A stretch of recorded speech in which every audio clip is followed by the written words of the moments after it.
আগামী নির্বাচন হবে বাংলাদেশের ইতিহাসের সর্বোত্তম নির্বাচন, বলছেন প্রধান উপদেষ্টা। নির্বাচনের জন্য আন্দোলনের প্রয়োজন নেই, বৈঠক শেষে নজরুল ইসলাম খান। জানাবো ইন্টারপোলের রেড অ্যালার্ট, কি করবেন ওবায়দুল কাদের।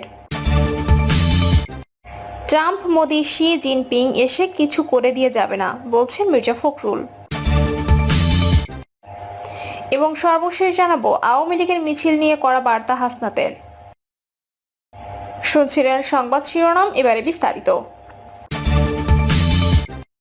আগামী নির্বাচন হবে বাংলাদেশের ইতিহাসের সর্বোত্তম নির্বাচন, বলছেন প্রধান উপদেষ্টা।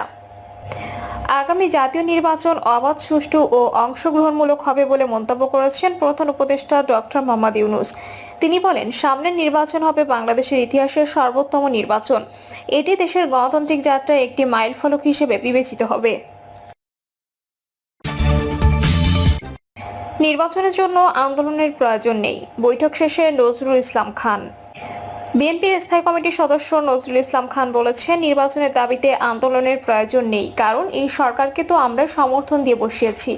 বৈঠকে নির্বাচনের বিষয়ে কী ধরনের সিদ্ধান্ত হয়েছে এমন প্রশ্নে নজরুল ইসলাম খান বলেন, সবেমাত্র আমাদের একটি জোটের সঙ্গে আলোচনা হয়েছে। বাকি জোট ও যুগপৎ আন্দোলনের শরিক দলগুলোর সঙ্গে আলোচনা শেষে পরবর্তী সিদ্ধান্ত নেওয়া হবে। নির্বাচনের জন্য আন্দোলন করার প্রয়োজন আছে বলে মনে হয় না, কারণ আমরাই তো সরকারকে সমর্থন দিয়েছি। নজরুল ইসলাম খান বলেন, বহু বছর ধরে জোটবদ্ধভাবে কখনো যুগপৎ কাজ করেছি, ফলে আমরা অনেক ঘনিষ্ঠ। কয়েকদিন আগে প্রধান উপদেষ্টার সঙ্গে বৈঠক করেছি। আমাদের সহযোগ হিসেবে তাদের বৈঠকের বিষয় জানিয়েছি। আগামীতে আমাদের করণীয় কি তা ঠিক করবে এই বৈঠক। আমরা মূলত সরকারের কাছে ডিসেম্বরের মধ্যে নির্বাচনের দাবি জানিয়েছি। নির্বাচনের জন্য যা যা প্রস্তুতি প্রয়োজন তা ইতিমধ্যে সম্পন্ন হয়েছে বলে আমরা মনে করি। আমরা বলেছি, ফ্যাসিবাদের সঙ্গে যারা যারা জড়িত তাদের বিচার করা ও যারা মানবাধিকার লঙ্ঘন করেছে তাদের বিচার সম্পন্ন করার কথা বলেছি।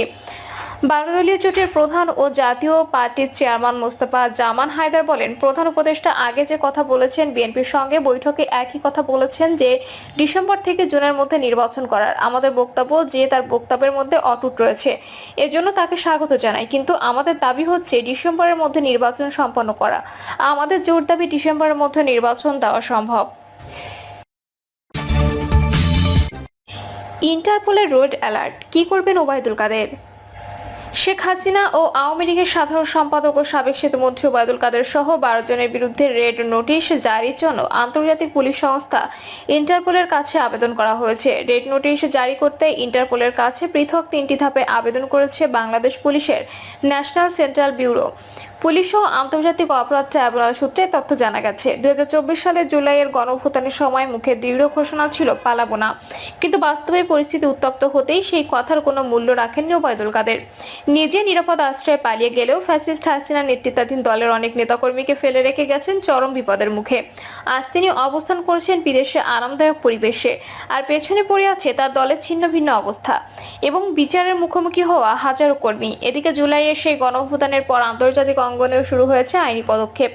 ক্ষমতাচ্যুত প্রধানমন্ত্রী শেখ হাসিনা সহ 12 জন শীর্ষ নেতার বিরুদ্ধে ইন্টারপোলের রেড নোটিশ জারির জন্য আনুষ্ঠানিক আবেদন করা হয়েছে। ওবায়দুল কাদেরের নামও রয়েছে সেই তালিকায়।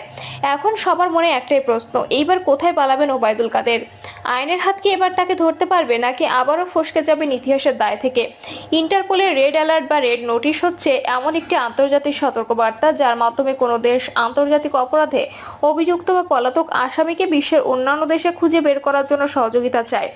সদস্য রাষ্ট্রগুলো ওই ব্যক্তিকে খুঁজে বের করে আটক করে নিজ দেশে ফেরত পাঠাতে সাহায্য করে। রেড অ্যালার্ট সাধারণত তখনই জারি করা হয় যখন কোনো ব্যক্তি নিজ দেশের আইনে ফৌজদারি মামলার আসামি হিসেবে বিবেচিত হন এবং তার বিরুদ্ধে আদালতের গ্রেপ্তারি পরোয়ানা থাকে। এই ব্যক্তি যদি দেশ ত্যাগ করে বা বিদেশে আত্মগোপনে যান, তখন তাকে আন্তর্জাতিকভাবে খুঁজে বের করতে ইন্টারপোলের রেড নোটিশ জারি করা হয়। প্রক্রিয়াটি শুরু হয় সংশ্লিষ্ট দেশের ন্যাশনাল সেন্ট্রাল ব্যুরো থেকে। বাংলাদেশে এই কাজটি করে থাকে বাংলাদেশ পুলিশের ন্যাশনাল সেন্ট্রাল ব্যুরো। বিদেশে পলাতক শেখ হাসিনা সহ 12 জনের বিরুদ্ধে রেড নোটিশ জারি করতে ইন্টারপোলের কাছে পৃথক 3টি ধাপে আবেদন করেছে বাংলাদেশ পুলিশের ন্যাশনাল সেন্ট্রাল ব্যুরো। এনসিবি সংশ্লিষ্ট আসামির বিরুদ্ধে আদালতের আদেশ সহ প্রয়োজনীয় তথ্যাদি ইন্টারপোল সদর দপ্তরে পাঠিয়েছে। ইন্টারপোলের সদর দপ্তর সেটি যাচাই করে দেখে আবেদনটি বৈধ বলে রেড অ্যালার্ট জারি করবে, যা তাদের 195টি সদস্য রাষ্ট্রের নোটিশে পাঠানো হবে। এই নোটিশ আসামির ছবি, পরিচয়, অপরাধের ধরন এবং কোথায় তাকে খুঁজে পাওয়া যেতে পারে সে সম্পর্কিত তথ্য থাকে। সূত্র বলছে, ওবায়দুল কাদের কলকাতার অভিজাত এলাকা রাজারহাট নিউ টাউনের একটি ফ্ল্যাটে স্ত্রীকে নিয়ে বসবাস করছেন। জানা গেছে বর্তমানে তিনি ডিএলএফ নিউ টাউন হাইটস প্লাজায় আছেন।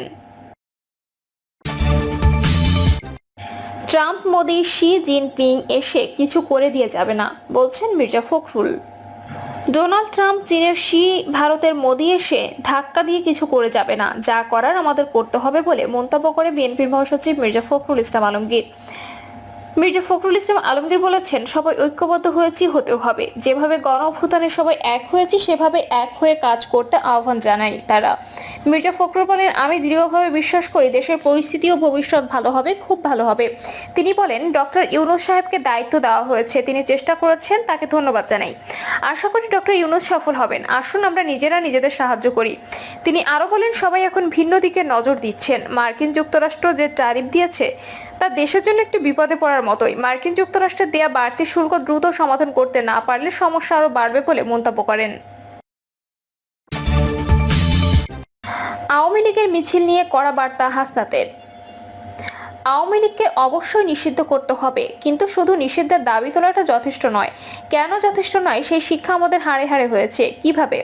নির্বাহী আদেশে ছাত্রলীগ নিষিদ্ধ করার পরে শনিবার দুপুরে নিজের ভেরিফাইড আইডিতে এক পোস্টে এসব কথা লেখেন জাতীয় নাগরিক পার্টি দক্ষিণ অঞ্চলের মুখ্য সংগঠক হাসনাত আব্দুল্লাহ। ওই পোস্টের শেষে লেখাটি এনসিপি যুগ্ম সদস্য সচিব আরিফ সোহেল থেকে সংগৃহীত উল্লেখ করেন হাসনাত।